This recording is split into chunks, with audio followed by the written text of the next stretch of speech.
우리 하나님 말씀 봅니다. 하나님 말씀 마태복음 6장 9절에서 13절까지 말씀입니다. 마태복음 6장 9절에서 13절까지 말씀, 우리 말씀을 보기 위해서 다시 한번 기도합니다. 아버지 하나님, 이 시간도 하나님 말씀 받기를 원합니다.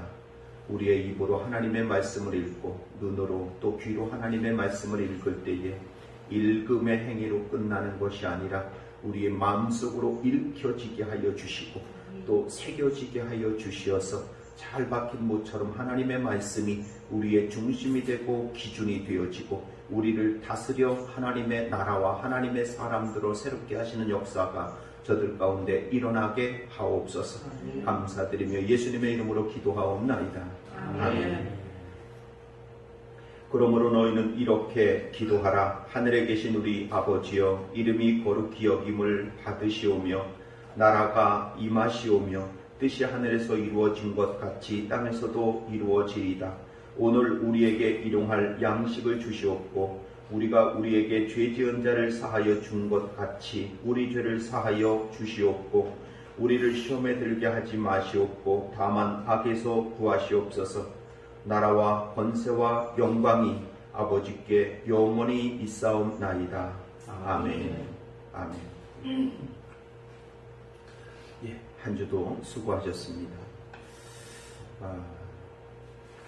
일단 지금 우리 김순아 집사님 기도를 들으면서 뭐 이렇게 비대면으로 또 우리가 이렇게 들려오는 작은 소리로 이렇게 소리에 집중을 해서 기도를 들으니까 더 기도가 잘 들리는 것 같아요. 뿐만 아니라 집사님 기도를 들으면서 제가 울컥했습니다. 마치 지난주에 설교를 요약한 듯 하고 또 집사님이 쓰는 용어라든가 이런 것들이 아주 복음을 잘 이해하고 있는 그런 표현이라서 너무 감사했습니다. 제가 지난주, 이번 주가 아니라 지난주에 이번 주에는 제가 밴드에 올린 것이 뭐가 들어와서 지금 화면이 꺼졌네요. 밴드에 들린 게 뭐 2개인가 글이 그것밖에 안 됩니다. 그런데 지난주에는 제가 좀 많이 올렸었습니다. 지난주에 올렸었던 글 중에 하나를 먼저 소개하면서 제가 시작하려고 합니다. 아는 것이 힘이라는 말은 비단 지식을 강조하거나 공부하게 하려는 말이 아니라 구별과 선택을 잘할 수 있는 판단력을 기르기 위함이다.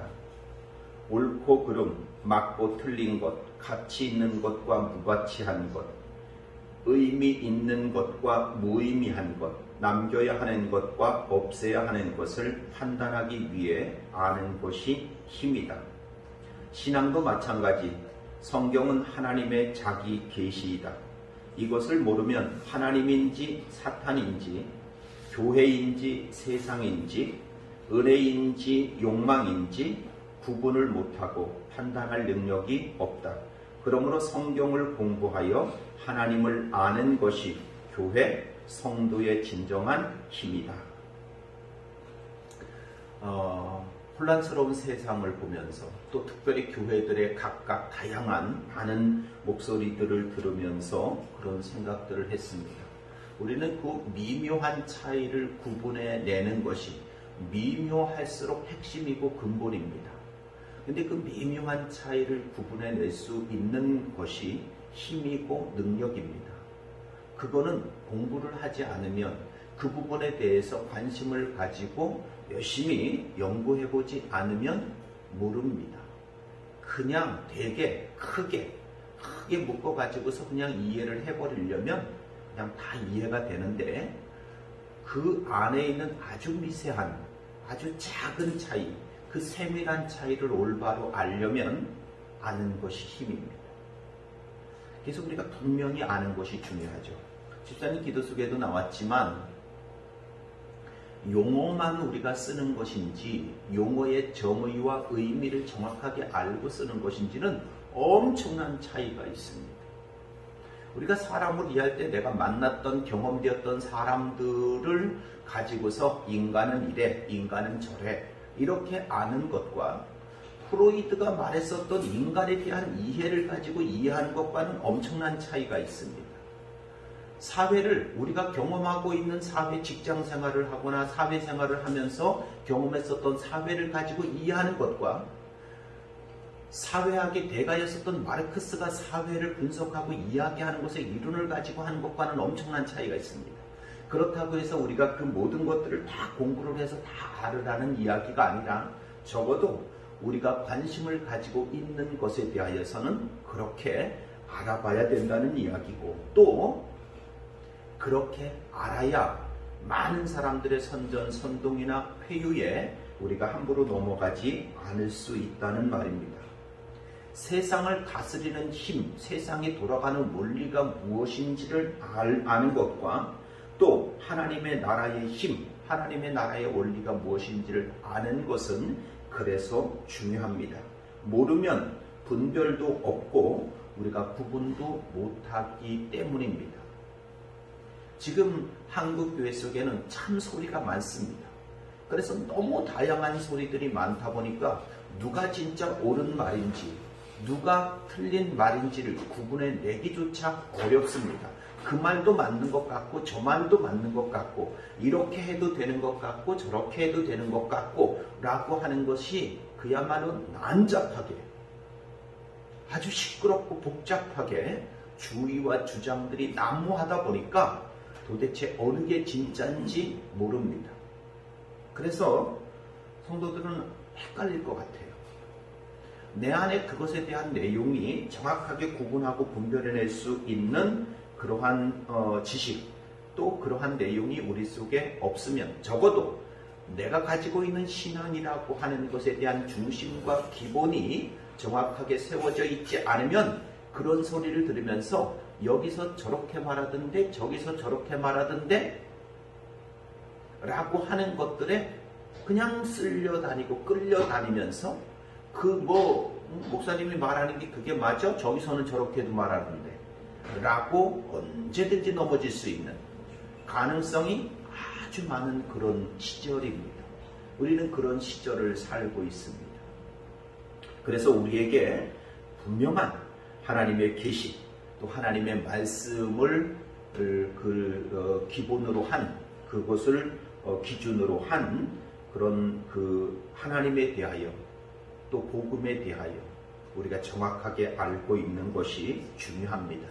아는 것이 힘이라고 하는 일반 세상 사람들이 말을 할 때 그 말은 다만 공부를 많이 해야 된다거나 아니면은 지식이라고 하는 것이 그렇게 중요하니까 많이 지식을 가져야 된다라고 하는 것, 자기를 자랑하거나 아니면은 표현 방식의 풍성함을 위해서 말하는 것이 아니기 때문에 그렇습니다.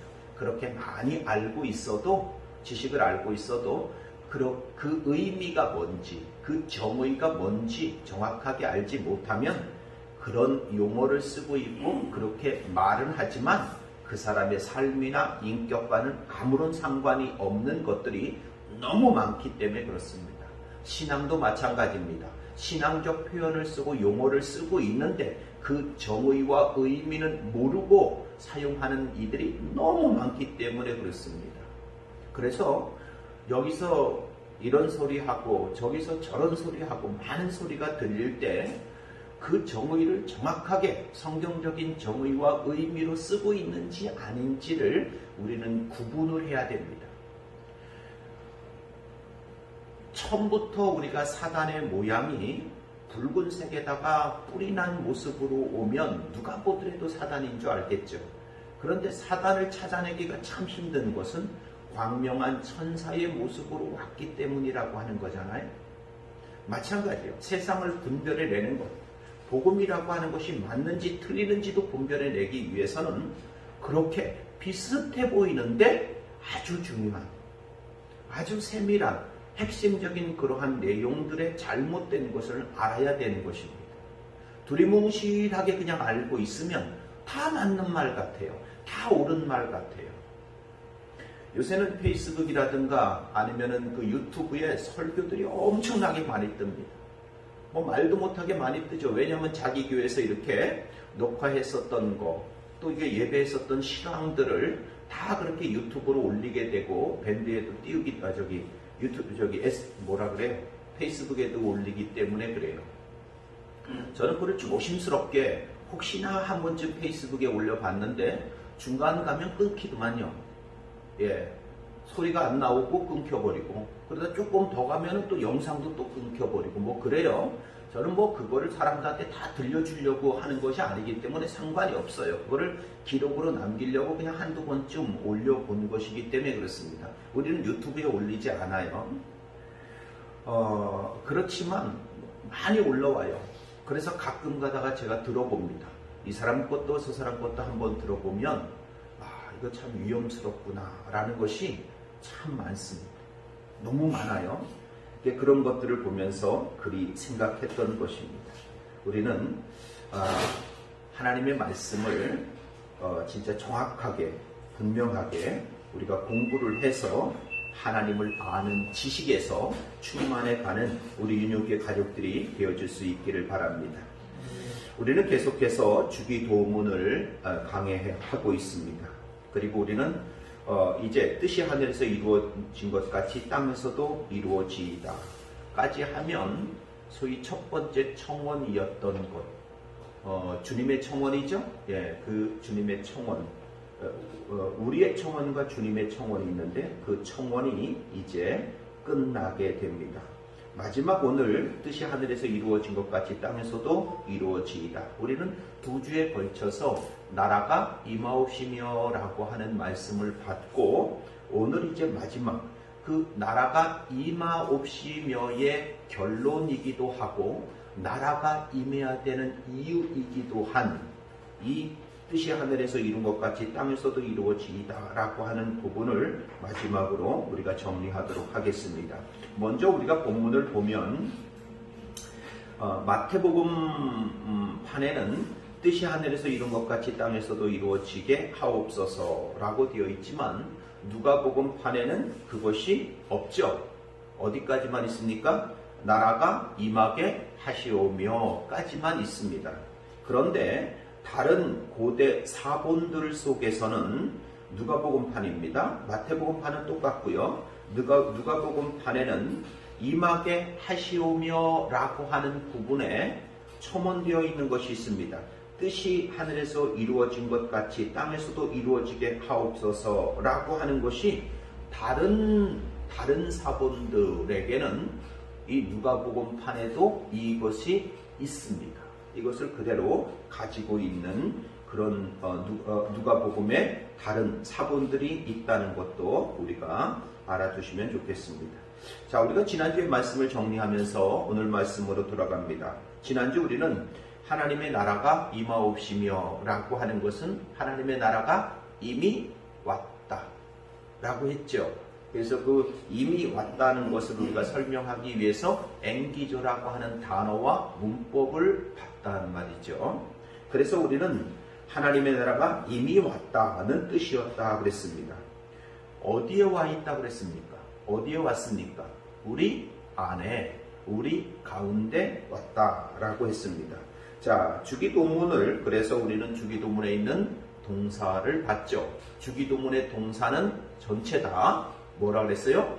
과거 시제로 되어 있었다 그랬습니다. 근데 그 과거 시제 중에서 부정과거 시제가 되면 뭐라 그랬어요? 과거의 어떤 특정한 사건을 말하는 것이라 그랬습니다. 부정과거 시제에다가 명령형이 되면 어떻게 했다 그랬습니까?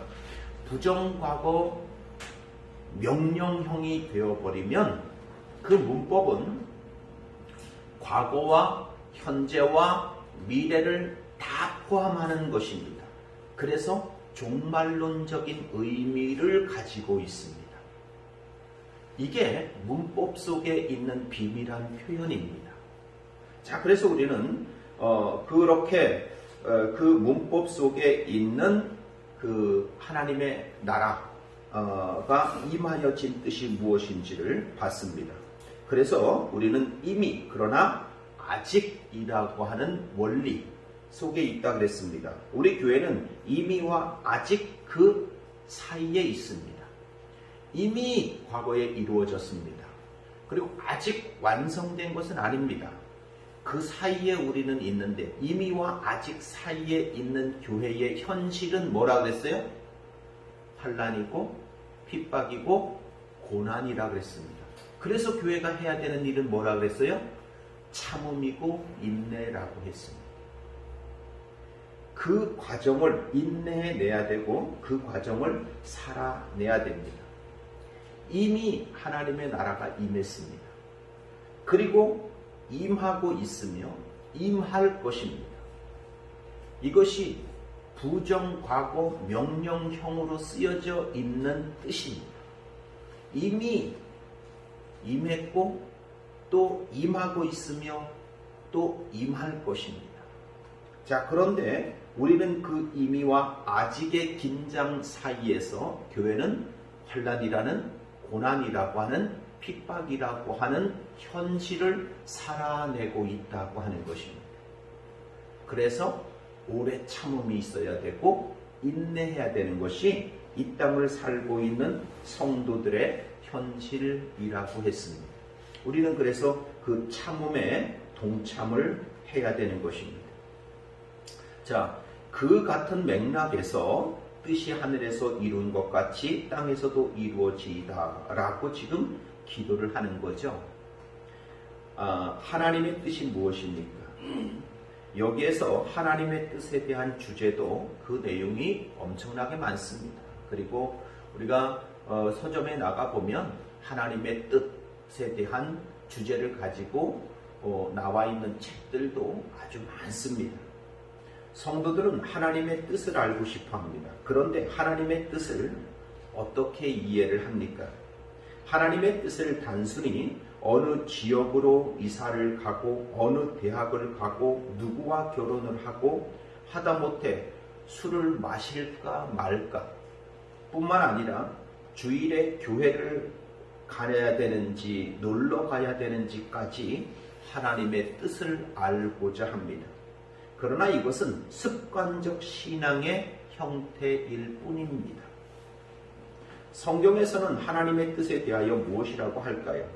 그런데 이 내용도 너무 많습니다. 그래서 간략하게 정리를 해보겠습니다.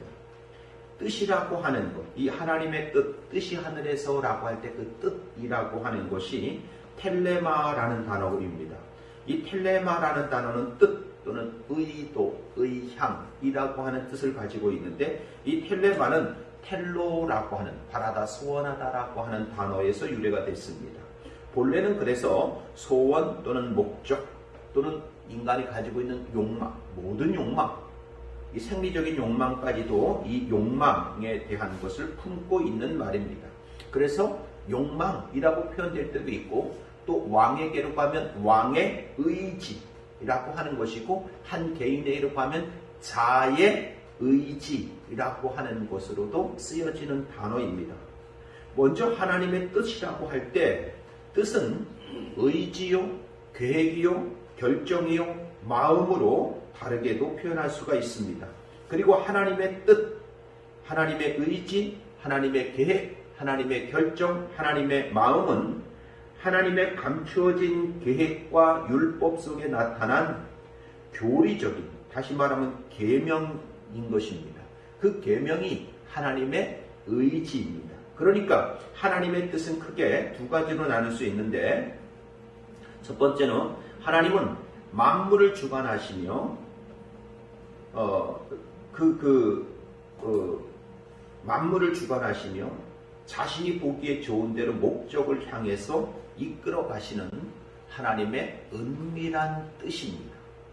다시 말하면 하나님 자신의 마음속에 간직되어 있으며 인간도 천사도 이것을 여는 열쇠를 가지지 못하는 뜻이 있다는 말입니다. 주기도문의 뜻은 우리를 자발적인 복종으로 부르시는 하나님의 계시된 뜻입니다. 우리가 이것을 단축시켜서 간단하게 이해를 하면, 표현을 하면 이렇습니다. 계시된 하나님의 뜻. 이게 하나님의 뜻입니다. 계시된 하나님의 뜻. 자, 이 표현을 잘 기억하셔야 됩니다. 이 뜻은 성경책에 기록되어 있습니다. 성경이 뭐죠? 특별 계시. 하나님을 계시해준 그 특별 계시라는 성경 속의 핵심은 뭐죠? 예수 그리스도. 그래서 예수 그리스도가 특별 계시입니다. 그 예수 그리스도를 품고 있는 성경이 또한 특별 계시고요. 자, 그렇게 계시되어진 뜻, 그것이 하나님의 뜻입니다. 그러니까 제일 먼저 우리가 기억해야 될 것은 뜻이란 뭐냐? 계시된 뜻이라는 것입니다. 그것이 계시된 하나님의 말씀입니다. 이 성경은 하나님의 뜻의 선포로서 그분이 우리 구원을 위해 우리가 하기를 원하시는 바가 무엇인지를 나타내주고 있습니다. 그런데 하나님의 계시된 뜻의 내용이 무엇일까요? 여기에는 조금 어렵게 정의를 하면 이렇습니다. 신학적인 표현으로 하면 이렇습니다. 예정에 대한 집행으로서의 구원 사건과 관련된 뜻이 있고 또 의무와 관련된 뜻이 있습니다. 자, 여기에서 앞에 것과 뒤에 것을 연결해 보면 계시된 뜻과 의무로 주어진 뜻이 있습니다. 다시 말하면 계시의 뜻과 의무의 뜻이라고 하는 것입니다. 계시의 뜻이라고 하는 것은 성경을 통해서 주어진 하나님의 뜻인 것이고 의무의 뜻이라고 하는 것은 그 계시된 뜻을 깨달은 자들에게 주어진 의무입니다. 그 계시된 뜻을 깨달은 자만이 하나님의 뜻을 행할 수 있습니다. 그 계시된 뜻을 모르는 자들이 하나님의 뜻을 행할 수는 없습니다. 그 속에 하나님의 경륜이라고 하는 것 속에 있는 하나님의 역사하셔서 이끌고 가시는 뜻은 있죠. 소위 말하면 만물이 존재하게 되는 모든 이유를 하나님께서 그 속에 뜻으로 가지고 계시기 때문에 그래요.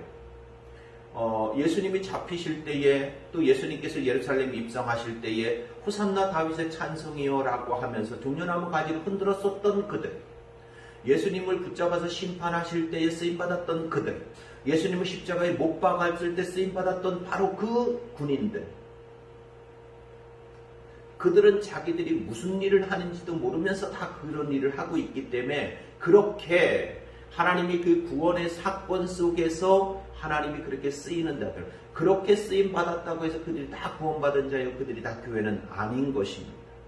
하나님은 세상까지도, 죄까지도, 죄인까지도, 암흑까지도 하나님은 사용하시기 때문에 그래요. 자, 우리가 말하는 것은 여기서 하나님의 뜻이라고 하는 것이 하나님의 구원에 대한, 그러니까 예정에 대한 집행으로서 구원의 사건과 관련된 뜻이라고 하는 뜻이 있고, 이 뜻을 깨달은 자들이 하나님의 뜻을 품고 그것을 순종해서 이루는 의무라고 하는 뜻이 있다고 말하는 것입니다. 그러니까 하나님의 뜻이 이루어지기 위해서는 십자가와 같은 사건들이 일어나야 하고 동시에 교회들이 도덕적 순종이 있어야 한다는 것입니다. 우리는 이 땅에서 영원한 예정의 집행으로서의 하나님의 구원의 경륜뿐만이 아니라 그분이 윤리적인 뜻도 이루어지기를 그렇게 기도하는 것이고 또 애써야 하는 것입니다. 그런데 이 간구는 하나님의 뜻이 하늘에서 현재 이루어져 있는 것처럼 궁극적으로 땅에서도 또 교회 또 나에게서도 이루어지기를 기도하는 것입니다. 그러니까 하나님의 계시된 뜻과 그 뜻을 깨달은 자들이 의지를 발휘해서 그 깨달은 뜻을 받드는 것을 말하는 것입니다. 이렇게 두 개 같지만 하나인 하나님의 뜻입니다.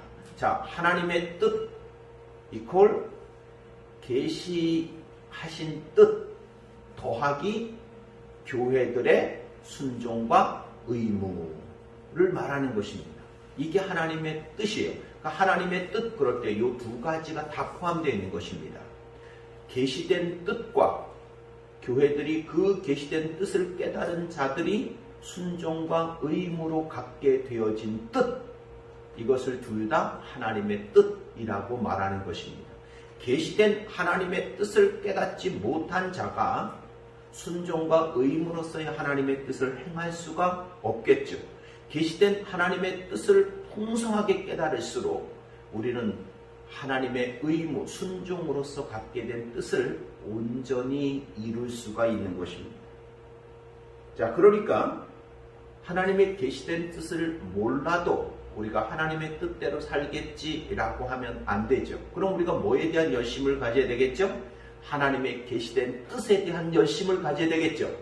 하나님의 계시된 뜻에 대한 열심을 가지고 성경을 읽어야 되고 공부해야 되고 묵상해야 되고 또 설교 말씀들을 잘 들어서 그 복음을 설명해 주는 내용들을 잘 받아 먹어야 되는 것입니다. 그래서 우리 속에 하나님의 말씀을 우리가 받아 먹고 그 하나님의 말씀으로 우리 속에서 충만해져 갈 때 계시된 하나님의 뜻을 가진 것이 되고 그 계시된 하나님의 뜻을 품고 있는 오늘 우리가 그 깨달음에 대한 순종과 그 깨달음을 의무로 갖게 되었을 때 하나님의 뜻을 계시된 뜻을 의무로 갖게 되었을 때 내가 그것을 기쁘게 자원하여 행할 수 있는 것입니다. 그때 하나님의 뜻이 이루어지게 되는 거죠. 우리는 그거를 기도하는 것입니다. 자,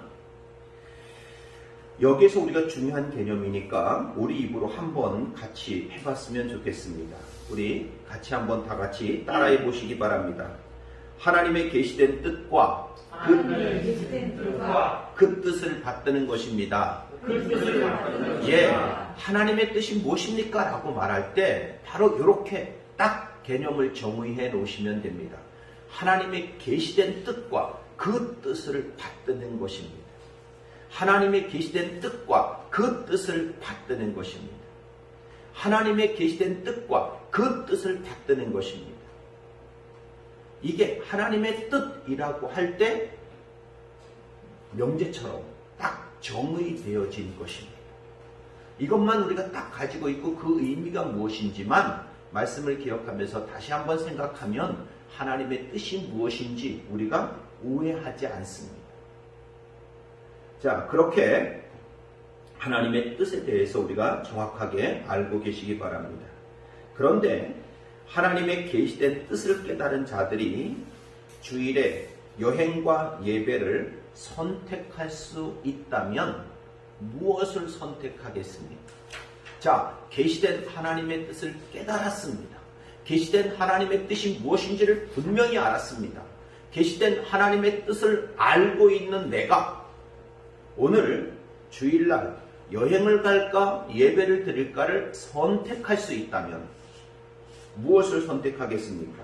선택할 수 없는 때도 있습니다. 선택할 수 없는 환경, 선택할 수 없는 입장일 때도 있습니다. 선택할 수 없다면 모르지만 내가 선택할 수 있는데 무엇을 선택하겠습니까? 이렇게 계시된 하나님의 뜻, 성경에서 계시하신 뜻을 깨달았다면 우리의 생활 속에서 의지를 발휘해서 그 계시된 뜻을 이루고 실행할 수 있는 것들로 선택을 하고 결정을 하고 의지를 발휘하는 것입니다. 그것이 하나님의 뜻입니다. 이것이 하늘의 뜻이 이 땅에 이루어지다라고 기도하는 내용이란 말입니다.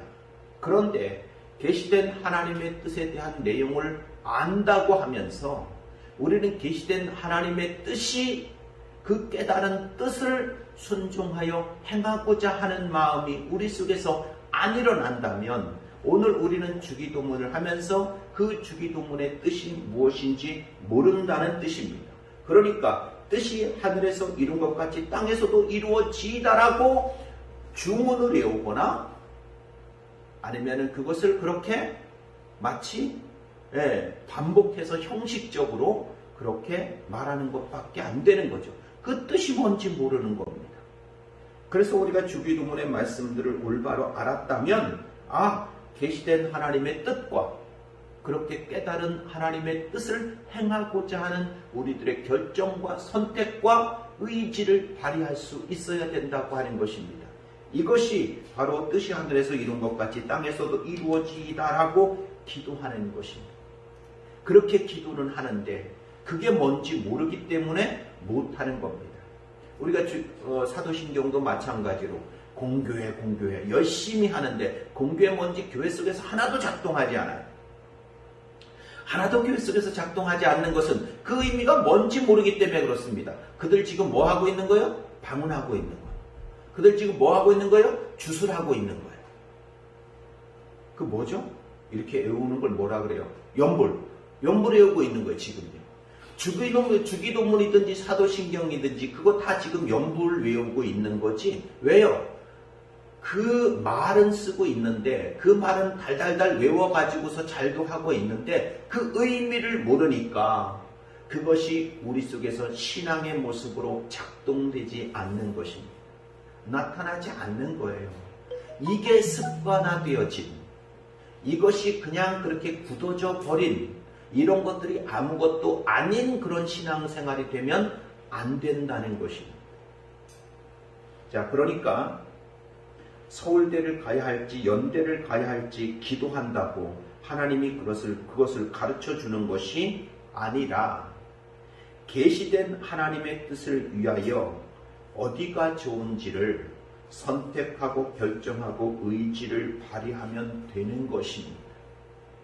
그 하나님 앞에 기도하고 있는 것이 아니라 이거는 기도해야 되겠죠. 이거 뭐예요? 하나님, 제가 서울대를 가는 것이 하나님의 뜻을 이루는데 더 좋겠습니까? 하나님, 연대를 가는데 하나님의 뜻을 이루는 것이 더 좋겠습니까?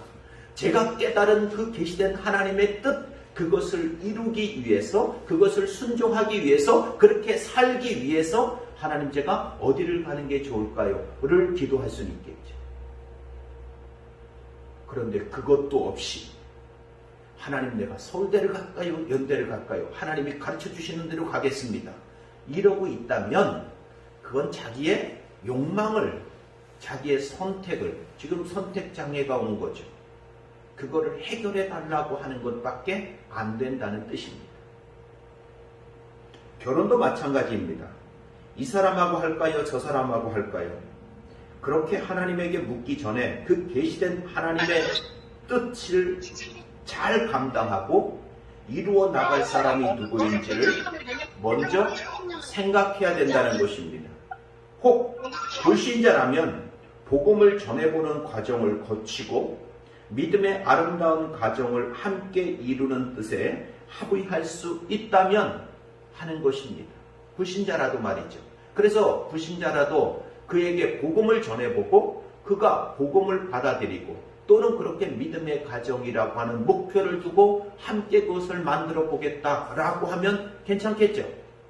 뿐만 아니라 전혀 믿지 않는 사람일지라도 이 사람과 평생 함께 살면서 내가 그 사람에게 순교의 고통이 따르더라도 그와 같이 살면서 내가 끝까지 그에게 복음을 전해보겠다라는 마음이 있다면 결혼하십시오. 괜찮습니다. 자, 이렇게 하나님께서 하나님의 백성들과 하나님 나라에서 영원히 함께 사는 하나님의 나라를 이루는 것입니다. 한마디로 하나님 나라의 완성입니다. 하나님의 그 뜻은 앞에서 우리가 살펴본 것처럼 이미 이루어져 있고 이루어질 것입니다. 어디에서 이루어지고 있습니까? 하늘에서 이루어졌습니다. 그리고 이제는 이 땅에서 이루어지게 하옵소서라고 우리가 기도하고 있는 것입니다. 그게 주기도문의 기도지 않습니까? 여기에서 이 땅은 1차적으로 그냥 땅, 세상, 또는 지구를 말하지만 본질적인 의미는 교회이며 성도이며 나입니다. 그 땅이라고 하는 것이 나를 말하는 것입니다. 성경에서는 땅이라고 하는 명사의 뜻보다 이 땅이 쓰여진 용례가 더 중요합니다. 성경에 있는 어떤 단어들, 명사적인 어떤 단어들 또는 동사적인 어떤 단어들을 그 뜻만 가지고 성경을 이해를 하려고 하면 오류를 범하게 됩니다. 이 땅이라고 하는 단어가 그렇습니다. 그래서 이 땅이라고 하는 단어보다 더 중요한 것은 성경 속에서 땅이라는 이 단어가 가지고 있는 의미하는 바가 무엇인지를 살펴보아야 됩니다. 그것을 살피는 것이 성경을 이해하는데 더 중요합니다. 그래서 땅의 용례를 보아야 되고 쓰임에 대한 의미를 알아야 되는 것이 성경 속에서 땅이라고 하는 단어가 쓰여진 것이 어떤 것인지를 우리가 알게 되는 것입니다. 이 땅이라고 하는 것이 게라고 하는 단어입니다. 명사입니다. 그냥 땅. 그러니까 그냥 이 게라고 하는 것은 그러니까 하늘은 우라노스고 땅은 게인데 이 게라고 하는 것은 그냥 세상, 그냥 땅을 말합니다. 그러니까 지구, 세상을 가리키는 것이고 또 물과 대조되는 육지를 가리키는 것이고 지구의 한 부분, 육지의 한 부분, 또 개간 가능한 토양을 가진 들 이런 것들을 그냥 말한다고 했습니다. 그런데 여기 개라고 하는 것이 가지고 있는 품고 있는 어떤 의미들이 있습니다. 여기 임진각 가보셨어요?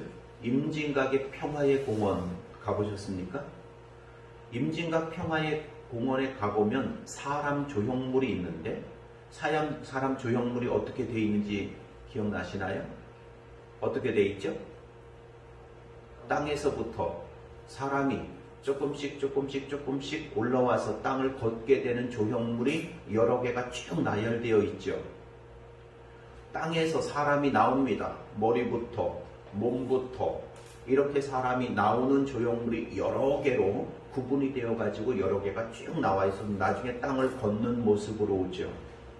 이것이 땅이라고 하는 것이 가지고 있는 철학적인 의미 때문에 그것을 가지고 그런 거를 만들어낸 것입니다. 땅은 그대로부터 가지고 있었던 의미가 뭐냐 하면 생명을 품고 있는 것입니다. 생명을 낳는 것입니다. 씨를 받고 비를 받아서 생명을 잉태했다가 땅이 생명을 낳는 것입니다. 그래서 여성적 의미로 쓰여지는 거죠. 그러다 보니까 그 땅에서부터 태어난 인간이, 땅에서부터 나온 인간이 머리로부터 나오고 그 다음에 몸이 나오고 그 다음에 다리가 나오고 그 다음에 땅 위를 걷게 되는 모습으로 조형물이 그려진 거란 말이에요. 인간들이 가지고 있었던 땅이라고 하는 것의 의미, 모태처럼 생명을 품고 있는 것처럼 거기서부터 태어난 인간, 우리는 성경에서 그것을 아담이 어디서부터 출발을 해요? 흙, 땅이라고 하는 티끌이라고 하는 것을 끌어모아서 거기서부터 시작이 되죠. 그 땅이라고 하는 것부터 나오죠. 그러니까 고대의 사람들에게는 그러한 인식이 그곳에 있었다는 말입니다. 그런 인식 때문에 임진각 평화의 공원에 바로 그런 내용이, 그런 조형물이 작품으로 그렇게 있는 것입니다. 땅이 모든 생명의 근원으로 표현한 그런 사고로부터 나온 그러한 작품이란 말이죠. 자, 이것이 땅이라고 하는 것이 가지고 있는 그런 개념인데 성경에서는 이 땅이라고 쓰여져 있는 그런 여러 가지의 용례들이 있습니다. 자, 우리는 그것을 그냥 기억하시면 되고 또 한 가지 우리가 봐야 될 것이 있는데 그것은 또 한 가지는 문법입니다. 이룬 것 같이, 뜻이 하늘에서 이룬 것 같이 라고 할 때 이 같이, 땅에서 도라고 할 때 이 도 두 가지입니다. 뭐뭐 같이 뭐뭐 도라고 하는 것을 우리가 봐야 됩니다. 제가 그것을 아침에 급하게 우리 집사님한테 보내드렸는데 거기에 보면은 밑줄 친 것이 있죠. 이룬 것 같이라고 하는 것과 또 앞에서 있는 도라고 하는 것이 있습니다. 자, 이 뒤에 있죠. 전 뒤에 이 도라고 하는 것, 이 도라고 하는 것에 보면은 이것은 그러니까 이룬 것 같이 호스, 또 도는 카이라고 하는 건데 그냥 그리고 또는 그러나 뭐 이런 그냥 접속사로 쓰여지는 것입니다. 그런데 여기서는 부사로 쓰여지죠. 자, 이것은 마태복음에만 나옵니다. 이거는 누가복음판에는 이 부분이 없죠. 이 구조는 이 동격의 관계를 말하는 것이 아니라 비교급으로 쓰여진 것입니다. 왜냐하면 하나님의 통치는 이미 하늘에서 이룬 것처럼 땅에서도 이루어지기 때문입니다. 자, 이룬 것 같이. 어디서요? 하늘에서 이룬 것 같이. 하늘에서는 벌써 이루어졌단 말입니다. 하늘에서는 벌써 이루어진 그 일. 하나님의 마음 속에, 하나님의 계획 속에, 하나님의 의지 속에 있는 거죠. 벌써 이루어진 것. 이룬 것 같이는 동등성을 나타내는 것이 아니라 유사성과 일치성을 표현하는 것입니다. 다시 말해서 천사들처럼 하나님의 뜻을 행한다는 표현은 동일한 정도나 수준의 순종을 나타내는 질을 의미하는 것이 아닙니다. 그러니까 마치 이 땅에서 우리의 순종이 하늘에서 천사의 순종과 동일하게 완벽한 정도의 것이 아니라 동일한 순종의 방식을 나타내는 유사성을 나타내는 거라는 말이죠. 따라서 이 간구는 하나님의 뜻이 하늘에서 이루어진 방식과 동일한 방식으로 결국 땅에서도 이루어지게 해달라고 그렇게 기도하는 것입니다. 그러니까 예를 들면 이런 것입니다. 우리는 입버릇처럼 이야기하는 말들 중에 우리 회사 직원들을 다 우리는 가족같이 여긴다는 말이 있죠. 교회 교우들도 뭐라 그래요? 가족같이 여긴다 그래요. 또 학생이나 또 우리 젊은 사람들을 이야기할 때 내가 자식같이 여긴다라고 해요. 그렇다고 해서 가족이 되진 않죠. 그렇다고 자식이 되지는 않습니다. 그렇게 내가 가족같이 여기고 자식같이 여기는 것과 진짜 가족과 진짜 자식의 그 작은 차이를 알아야 되죠. 아니요? 그 차이 없어요? 똑같이 대할 수 있어요? 똑같이 대해요? 똑같이 이해해요? 아니죠. 내가 그렇게 같이 여겨도 똑같이 대하지는 않습니다. 그 차이와 그 제한이 있어요. 그거를 알아야 된다는 뜻입니다. 자, 그것을 지금 말하고 있는 거죠. 그 차이를 모르거나 그 선을 넘어가면 큰일 나요. 안 됩니다. 그런 것 같이 유사하다는 것을 지금 말하고 있는 것입니다. 비록 우리가 하나님의 뜻을 행함에 있어 천사들과 동등할 수는 없지만 그래도 우리는 그들을 닮아야 하는 것이며 또한 우리가 마침내 얻게 될 그 완성의 상태를 간절히 바라면서 그들을 우리의 모범으로 삼아야 되고 또 소원으로 그렇게 가져야 된다는 뜻입니다. 이것이 하늘에서 이룬 것 같이 땅에서도 이루어지다 라고 하는 간구의 의미인 것입니다. 그러면 하나님의 그 뜻은 어차피 하나님께서 이루실 텐데 우리가 그 하나님의 뜻이 이루어지기를 기도해야 되는 이유는 무엇일까요? C.S. 루이스는 이 세상에는 두 종류의 사람이 있다고 말합니다. 한 종류의 사람들은 하나님에게 당신의 뜻이 이루어지다 라고 기도하고 이 소원을 가지고 살아가는 사람들이 있고 또 한 종류의 사람들은 하나님이 너희의 뜻이 이루어지다 라고 그렇게 내버려 두고 방치한 사람들이 있다는 거죠. 다시 말하면 하나님의 뜻이 이루어지다 라고 기도하면서 그것을 소원하면서 살아가는 사람들이 있고 너희들의 뜻대로 이루어지다 라고 그렇게 방치돼 준 사람들이 있다는 것입니다. 이것은 아주 무서운 말입니다. 하나님이 인간을 가장 잔인하게 저주하시는 방법이 무엇일까요? 바로 이것입니다. 자기 마음대로 살게 놔두는 것입니다. 이것이 하나님의 가장 큰 저주입니다. 세상이 자기 마음대로 하게 그냥 내버려 두는 것입니다. 그것이 하나님의 저주입니다. 사사기의 표현을 빌리면 제 소견에 옳은 대로 내버려 두는 것입니다. 자기 소견에 옳은 대로 내버려 두면 어떻게 됩니까?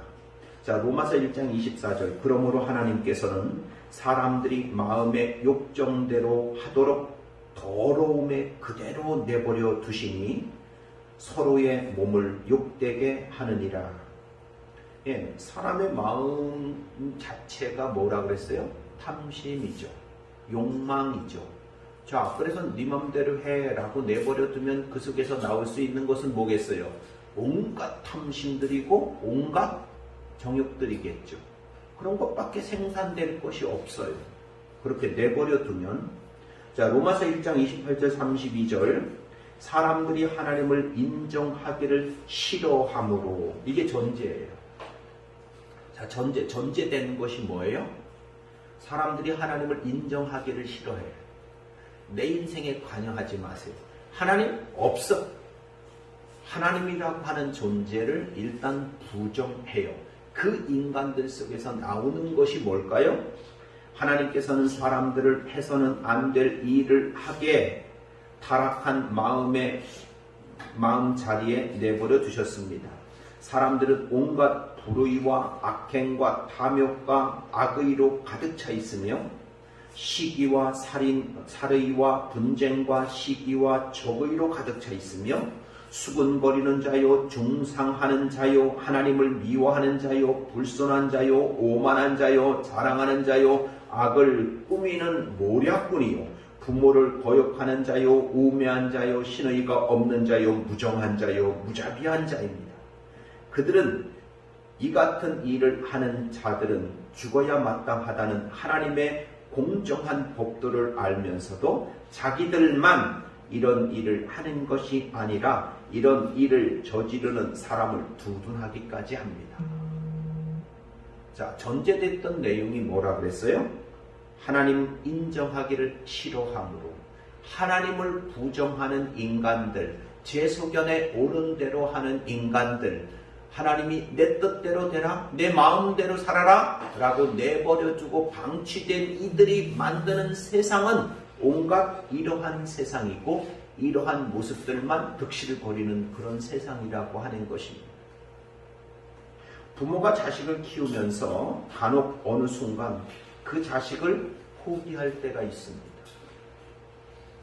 자식이 말 안 듣고 공부 안 하고 매일 놀기만 하고 오락하고 다니는 자식을 처음에는 야단도 치고 매를 대기도 하다가 하다 정 안 되면 나중에 나오는 소리가 뭡니까? 더 이상 하다가는 괜히 감정만 쌓이고 서로 관계만 안 좋아질 것 같으니까 그때 마지막 부모의 입에서 나오는 것이 있습니다. 그래, 네 마음대로 해라. 네 인생이니까. 부모 입에서 이거 나오면 끝입니다. 부모 자식 간의 관계는 끝이에요. 그래, 이제 네 마음대로 해라. 네 인생이니까. 권면해도 안 되고 타일러도 안 되고 혼내키도 안 되고 말 안 듣고 지 맘대로 하고 지 맘대로 하는 자식에게 마지막 부모들이 할 수 있는 말이 그거예요. 그래, 네 맘대로 해. 네 인생이니까. 그러면 끝입니다. 이렇게 되면 정말 큰일이죠. 마찬가지입니다. 모든 관계가 그렇습니다. 특별히 또 목회자도 목회를 하면서 복음을 잘 못 깨닫고 그래도 복음과 신앙생활에 열심도 없고 하나님의 말씀대로 잘못 살고 있는 성도들을 보면 어떻게 답답해지지 않고 열심을 부려서 공부하고 또 예배 드리자고 안 할 수가 있겠습니까? 저는 답답해하지 않고 말씀을 가르치는 열심이 없는 목회자들을 보면 그냥 그들은 다 가짜라고 여깁니다. 그런 목사는 다 가짜입니다. 성경에 있는 표현대로 하면 그냥 싹뿐일 뿐입니다. 그러니 어떻게 대충 할 수 있겠습니까? 어떻게 사랑하는 사람들이 잘못하고 있는 것을 보면서 애타하지 않을 수가 있겠습니까? 안타까워하지 않을 수가 어떻게 있겠습니까? 화나지 않겠습니까? 답답하지 않겠습니까? 그런데 목회자가 그래, 여러분들 마음대로 하세요. 집사님 그냥 마음대로 하세요. 그냥 네 마음대로 해라 라고 그렇게 내버려두고 노력을 포기하게 되면 그 교회는 끝입니다. 하나님께서 그래 내 마음대로 살아. 내가 원하는 것 다 하면서 살아라. 그렇게 놔두면 죄인이 하고 싶고 할 수 있는 것이 무엇이겠습니까? 앞에서 로마서 1장에서 보았던 것처럼 하나님이 내버려 둔 자들 속에서 나오는 것이 다 뭐예요? 악이며 악행입니다. 그것밖에 나올 것이 없어요. 무슨 선한 것이 나올 수 있을 것 같아요? 아니요. 한 번쯤 자기의 자존심을 살리기 위해서 한 번쯤은 선한 일하고 한 번쯤은 선한 것들을 해보겠죠. 그러나 그 다음에 바로 악한 것들이 발휘될 겁니다. 악행들이 나오게 될 겁니다. 그게 하나님을 인정하지 않는, 하나님을 부인하고 있는 세상 사람들, 즉 자기 마음대로 살아가는 사람들의 모습이기 때문에 그렇습니다. 그들에게 나타나는 탐욕이라고 하는 것만 그들을 꽉 채워 있을 겁니다. 그래서 손을 들어도 탐욕이 나올 거고, 걸어도 탐욕이 나올 거고, 입을 열어도 탐욕이 나올 거고, 눈으로 보아도 탐욕이 나올 거고, 귀로 듣고자 하는 것도 그 탐욕을 만족시켜 주는 것들을 들을 거고, 라고 하는 것밖에 없을 겁니다. 하나님의 나라에 대한 소망? 그것을 끌어안고 그야말로 기도하고 눈물을 흘리는 그런 모습이 있을까요? 없을 겁니다. 그러면 우리는 그냥 고깃덩어리, 육신 위에 살다가 결국 죄만 짓고 죽는 그런 존재일 수밖에 없다는 것입니다. 그러므로 우리는 우리의 뜻이 이루어지기를 기도하는 것이 아니라 하나님의 뜻이 이루어지기를 기도해야 하는 자들인 것입니다. 그 좋은 본보기를 주님이 보여주셨습니다. 예수님이 잡히시던 날 밤에 어떤 기도를 하십니까? 소위 말하면 감람산에서 기도하실 때 나는 이 잔이 내게로 오지 않았으면 좋겠습니다. 그러나 내 뜻대로 마옵시고 아버지의 뜻대로 하옵소서 라고 기도합니다. 예수님의 뜻이 있었어요. 예수님의 뜻은 뭡니까? 이 잔을 내게서 멀리 하옵소서. 이 잔이 내게 오지 않았으면 좋겠습니다. 이 고난이라고 하는 것이 내게 오지 않았으면 좋겠습니다. 그 잔을 내게서 멀리 하옵소서. 이게 예수님의 뜻이었어요. 예수님도. 그러면 하나님의 뜻은 무엇입니까? 자, 예수님의 뜻도 있고 하나님의 뜻도 있어요. 우리도 우리 뜻 없습니까? 우리 뜻도 있죠. 하나님의 뜻도 있어요. 그런데 하나님의 뜻은 뭐예요? 너의 뜻을 접고 나의 뜻인 십자가를 지고 죽어서 하나님의 백성들을 살려내라. 그리고 나의 왕국을 이루라. 이게 하나님의 뜻이에요. 예수님은 십자가에서 죽기까지 하나님의 뜻을 위해서 순종했습니다. 그 예수님의 삶이 우리의 삶이 되어서 우리는 그러한 기도를 드릴 수 있는 자들이 된 것입니다. 내 뜻이 있죠. 내 뜻이 어디에서 온 것입니까? 그 계시된 하나님의 뜻을 알고 그것을 전제로 해서 나온 나의 뜻인지, 아니면 내 속에서 나온 탐욕과 탐심과 욕망에 의해서 나온 뜻인지 살펴야 되는 거죠. 그러므로 우리는 그 삶을 쫓아 살고자 하는 선한 의지가 일어나 사라지도록 은혜를 구해야 합니다. 이 세상에서 내가 원하는 것을 포기해야 한다고 할지라도 그것이 성경에 계시된 하나님의 뜻이라면 과감하게 포기할 수 있는 신앙인이 되어야 하는 것입니다. 그리고 이 땅에서의 삶에 연연하지 않으며 하나님의 뜻을 위해서는 십자가라도 맞이하지 않는 것이 바로 하나님의 뜻이 이 땅에서 이루어지게 하옵소서라고 하는 기도라고 하는 것입니다. 하나님의 뜻이 이루어진다면 이 세상에서의 부귀와 영화, 생명까지도 내려놓고 기쁘게 그 뜻을 따르겠다는 자들이 교회이며 그리스도인인 것입니다. 여기까지 우리가 갈 수 있어야 되겠죠. 무겁죠. 우리에게 지어진 짐이 이러한 믿음의 수준까지, 이러한 믿음의 우리의 고백까지, 그리고 이러한 신앙까지, 내가 그 신앙까지 갈 수 있을까? 그런데 여기까지 우리가 갈 수 있어야 되고 우리가 가야 되는 목표 지점이 바로 그 정도라고 하는 것은 알고 있어야 됩니다. 우리의 신앙 고백이, 우리의 믿음이 그 수준까지도 못 갈 수 있어요. 그런데 거기까지가 목표라는 것은 우리가 알고 있어야 됩니다. 거기까지가 우리의 목표입니다. 내 신앙이 거기까지 돼야 돼. 그래야지만 그것을 기도 제목으로 놓고 기도할 수 있다는 말입니다. 내가 가야 되는 곳이 어디까지인지 모르고 있으면 기도도 소원도 소망도 생기지 않아요. 우리가 가야 되는 곳이 거기까지입니다. 거기까지라고 하는 것을 알고 끊임없이 우리가 기도하시면서 하나님의 도우심을 구해야 되는 것이고, 계시된 하나님의 뜻들을 더 열심히 우리가 알아가야 되는 것입니다. 하나님의 뜻은 우리가 하늘의 것을 영위하고 누리는 데 있지, 이 세상의 것들을 붙들고 애걸하는 데 있지 않습니다. 그런 면에서 그리스도인들의 죽음은 우리 믿음의 승리의 시간이 되는 것입니다.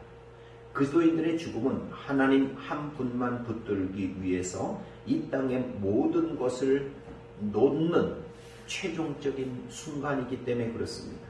내가 사랑하는 가족, 내가 사랑했던 이 세상의 모든 것을 하나님을 잡기 위해 모든 것을 내려놓는 시간, 그 시간이 바로 신자의 죽음이라고 하는 것입니다. 그래서 하나님께서도 성도의 죽음을 귀하게 여기신다고 하셨습니다. 시편 116편 15절, 성도의 죽는 것을 여호와께서 귀중히 보시는도다. 계시록 14장 12절 13절, 성도들의 인내가 여기 있나니 저희는 하나님의 계명과 예수 믿음을 지키는 자니라. 또 내가 들으니 하늘에서 음성이 나서 가로되 기록하라. 자금 이후로 주 안에서 죽는 자들은 복이 있도다 하시매 성령이 가라사대 그러하다. 저희 수고를 그치고 쉬리니 이는 저희의 행한 일이 따름이라 하시더라. 우리는 이 땅에서 그렇게 매일매일 세상에 대하여 죽어야 합니다. 그리고 결국에 우리의 목숨을 놓아야 할 때 아쉬움 없이 기쁘게 떠날 준비를 해야 하는 것입니다. 저는 어제 비를 맞으면서 한 2시간, 한 30분 정도 걸었어요. 비를 맞으면서 걷는 게 저는 재미있습니다.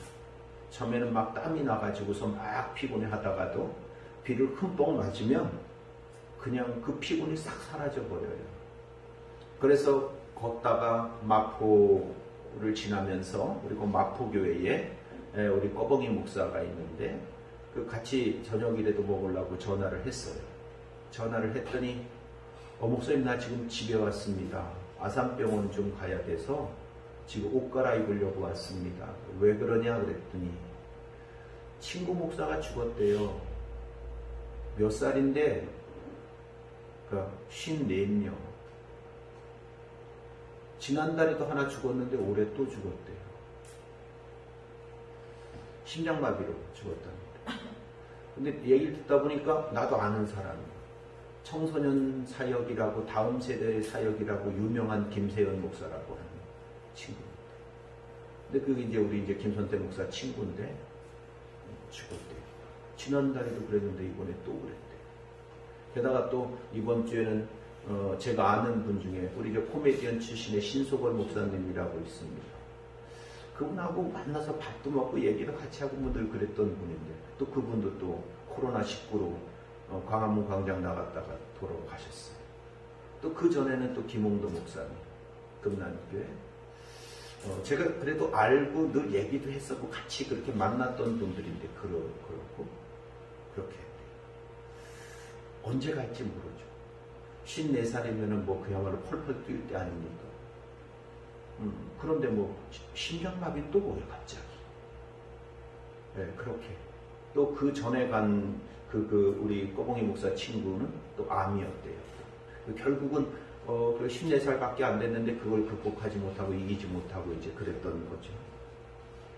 언제 우리는 떠날지 모르죠. 언제 떠날지 모릅니다. 장담할 수가 없어요.